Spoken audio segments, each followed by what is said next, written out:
So Congress is now moving to pass a national assault weapons ban and magazine ban as well. So let's talk about this. But real quick before we jump into this video, if you think a federal ban on rifles and magazines is unconstitutional, go ahead and hit that like button and subscribe.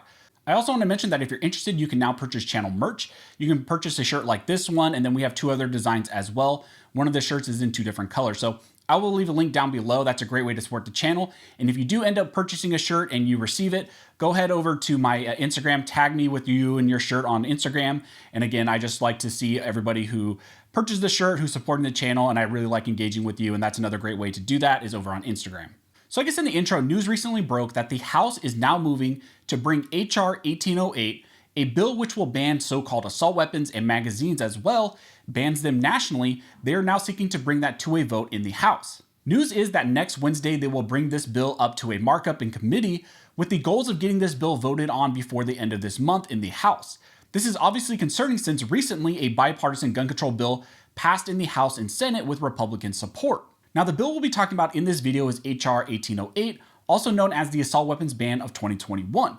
This bill states that it shall be unlawful for a person to import, sell, manufacture, transfer, or possess in or affecting interstate or foreign commerce a semi-automatic assault weapon. But the question is, what does this bill define as a so-called assault weapon?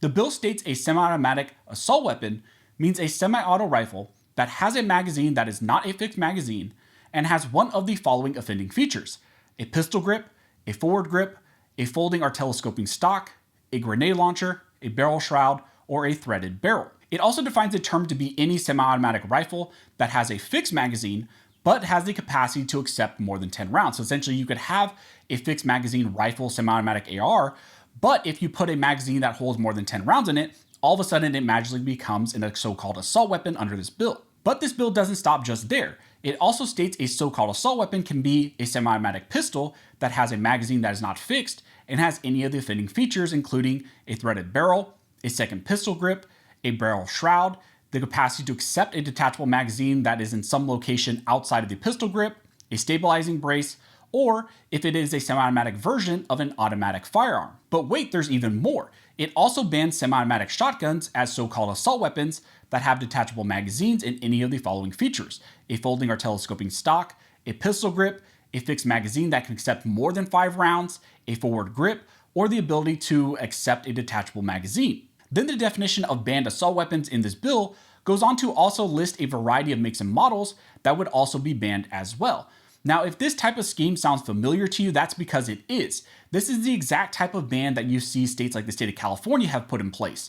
So think about how ridiculous California's ban on so-called assault weapons is. Well, they are trying to take that national. Now, like always, they tried to fool people in this bill by saying that they will only ban the prospective sale of these items. They say that we're going to allow people, and again, they're going to allow us to exercise our rights and to keep rifles and firearms and magazines that we already had in our possession under a grandfather provision. The bill states that the ban shall not apply to the possession, sale, or transfer of any semi-automatic assault weapon otherwise lawfully possessed under federal law on the date of enactment of the assault weapons ban of 2021. And along with the grandfathered rifles under this bill, any future sale of that rifle or transfer of it must go through a licensed dealer, and a background check must also be required. So there will be no more private party transfers of these rifles without going through a dealer, and of course, this helps them to actually track specifically these types of items. Now, the thing I want to make very clear with the grandfathering provision is that if this bill passes, you should fully expect that it will only be a matter of time before they propose a so-called bill which fixes the loophole, or they're going to claim that this is a loophole and will actually ban those grandfathered rifles. This is exactly what states like California have done in the past, where they initially grandfather in items, but then just a few years down the road, they say that they need to close that loophole, and then they ban those items as well. But this bill is not isolated to just a ban on so-called assault weapons.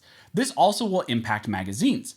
The bill states that it shall be unlawful for a person to import, sell, manufacture, transfer, or possess in or affecting interstate or foreign commerce a large capacity ammunition feeding device. So right there is your national magazine ban. The bill defines a large capacity ammunition feeding device to mean a magazine, belt, drum, feed strip, or similar device, including any such device joined or coupled with another in any manner that has an overall capacity of, or that can be readily restored, changed, or converted to accept more than 10 rounds of ammunition. Now think about all the states that have magazine capacity limitations. Well, they want to pass that at the national level and make this a national law. But again, they try to soften the blow, saying that as long as you possess magazines prior to this ban, those will be grandfathered in and you can maintain possession of those magazines. Now you may be asking yourself at this point, if this bill were to ever pass, how will they know which rifles or magazines were in your possession prior to the ban, and how will they know what rifles and magazines were made after the ban? Well, this bill includes marking and identification requirements. It states that any rifle or magazine manufactured after the bill goes into effect must include a specific serial number and date that identifies that it is a post-ban item.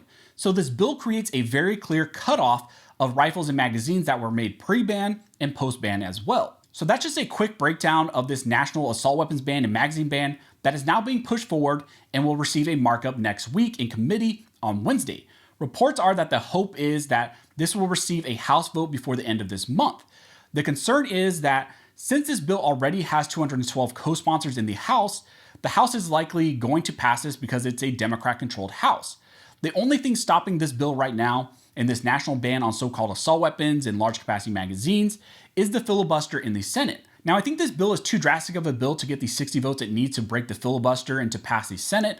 However, like I mentioned earlier, we recently saw Republicans give support for the bipartisan gun control bill and help it get past the Senate and get passed into law. And also we saw them support the appointment of the new ATF director. So I would say legitimately this bill should be of concern to all of us. I don't think that we can say right now that this absolutely has no chance of passing the Senate because, like we saw, there has been some Republican support recently in the Senate to support various gun control bills and to support various gun control and Second Amendment violation avenues. So I think we're not 100% safe right now. I don't think that this will pass, but there are still rumblings and there potentially could be some Republicans that flip and do vote in favor of this. And we know this is going to pass the House. And the real question is, will this ever pass the Senate? Right now, I don't think it will, but I could be wrong. And it really, as we all know, we're only one well-timed event away from renewed support for a bill like this. And if we just sit on our hands and don't do anything about it, this could pass the House, something could happen, and then all of a sudden there's a ton of support in the Senate, and then it gets passed in the Senate, and then all of a sudden we have national assault weapons bans and magazine bans as well. So this is something that is concerning. We need to make sure we're contacting our representatives in the House and the Senate to let them know that we oppose this bill. I will leave a link down below to GOA that helps you contact your representatives. The last thing we want to do is just sit on our hands and say this will never pass, and then watch as we get blindsided with something like this actually passing. Now, of course, even if this passes, it's still unconstitutional and will be challenged in the courts, especially under the recent Bruin standard that the Supreme Court just outlined, but we don't want to get to that point. It's easier to fight this now 100% to make sure it doesn't pass Congress than to try to fight it with lawsuits after the fact. So I'll be keeping our eyes on this issue and will let you know if anything develops. If you have any questions, go ahead and comment down below and I'll try to answer best of my ability. Also, if you like this video and support the channel, one of the best ways to do that is to like, comment, and subscribe. All those things help to fuel the algorithm or fuel Al Gore's rhythm. It adds fuel to his jet and signals to YouTube that you guys see value in these videos and in this type of two-way news. Again, I want to thank everybody who likes, comments, subscribes, who hits the notification bell, who shares these videos. You guys are directly impacting these videos, impacting this channel, helping me to reach and educate more people than I could ever do on my own. So again, thank you so much for all of your support. And as always, thank you all for watching. Don't forget to like and subscribe. And never forget, this nation was built by armed scholars, and this nation will be maintained by armed scholars.